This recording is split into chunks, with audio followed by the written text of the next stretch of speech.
I've got mail! A chicken pox party.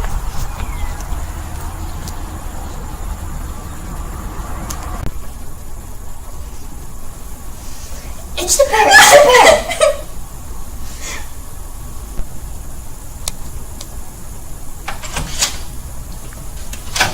Hello, Brooke. Hi, Doctor. What are we seeing you and baby here for today? Stephanie's developed these blister-like rashes. They seem to be fluid-filled. She's been running a high fever for days and wants to just itch all the time. Her appetite seems to have diminished, and I'm getting really nervous that this is something life-threatening. Look at these spots!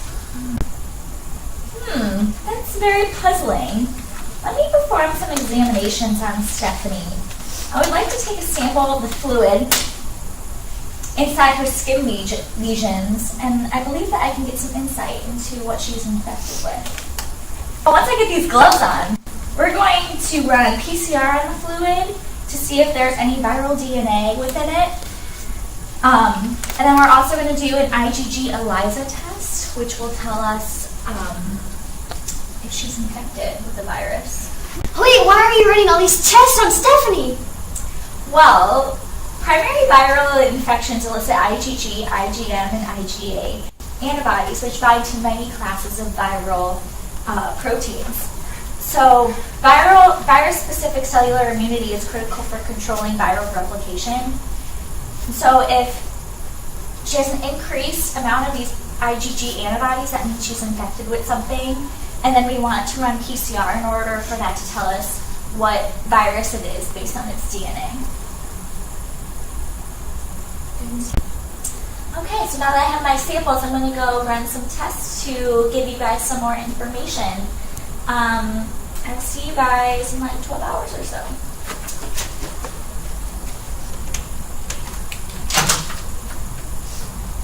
It's so lovely to see you two again.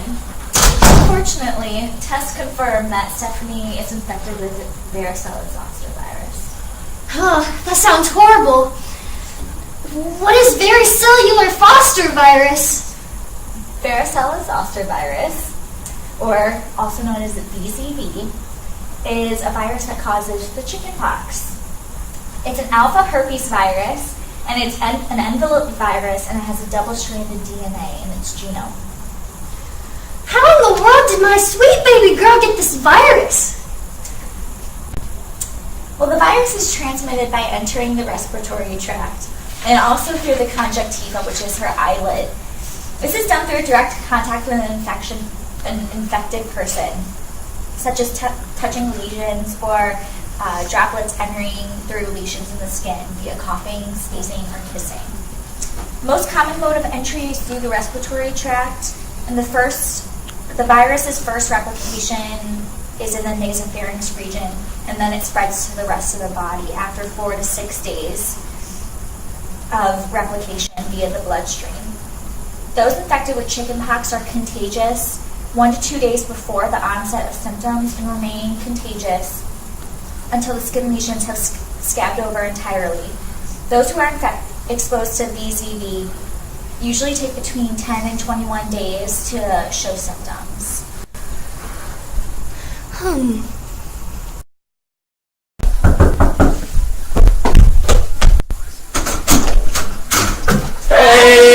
Welcome to the chickenpox party. So glad you and cute little Stephanie could come.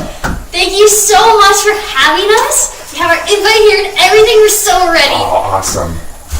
Emily, does she look kind of spotty?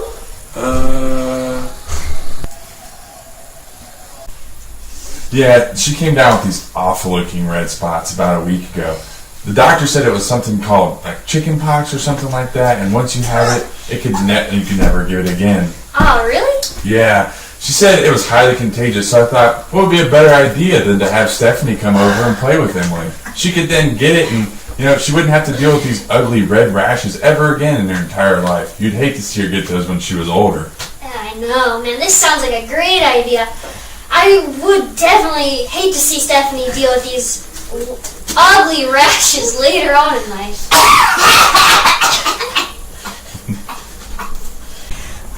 Oh, that makes sense. I took her to a chickenpox party about 2 weeks ago, but I didn't expect it to be this bad. I just thought it would strengthen her immune system so she wouldn't get the virus.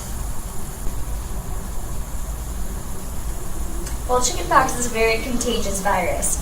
Molecules on the surface of the virus promote high specificity for attachment to host cells.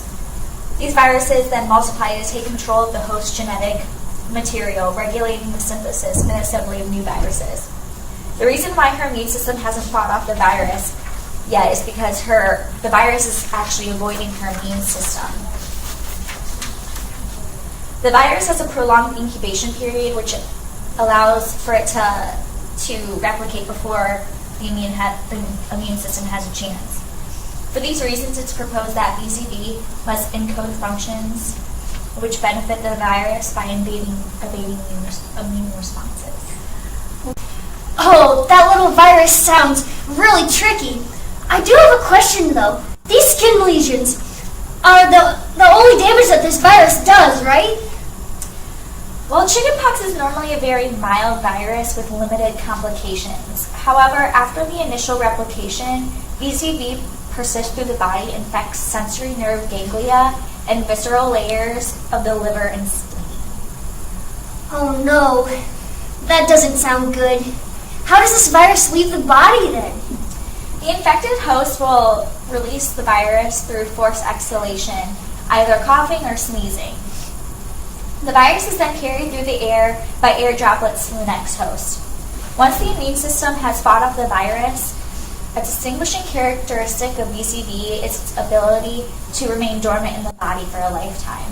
About 1 in 10 adults will come down with shingles eventually in their life. Oh no, my poor baby! What can I do to make her feel better?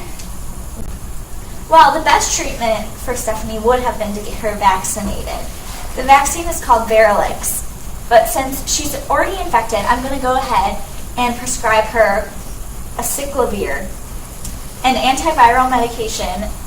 And as far as keeping Stephanie comfortable, I would recommend any non-aspirin such as acetaminophen, which will reduce her fever, or some calamine lotion and colloidal oatmeal baths, which can soothe her constant itching. And make sure you keep her fingernails short so that to prevent secondary infections from her scratching. Are you vaccinated yourself? No. Are you even qualified? Where are you getting your information from? Wikipedia. No! Mom, I have a pock in my hair.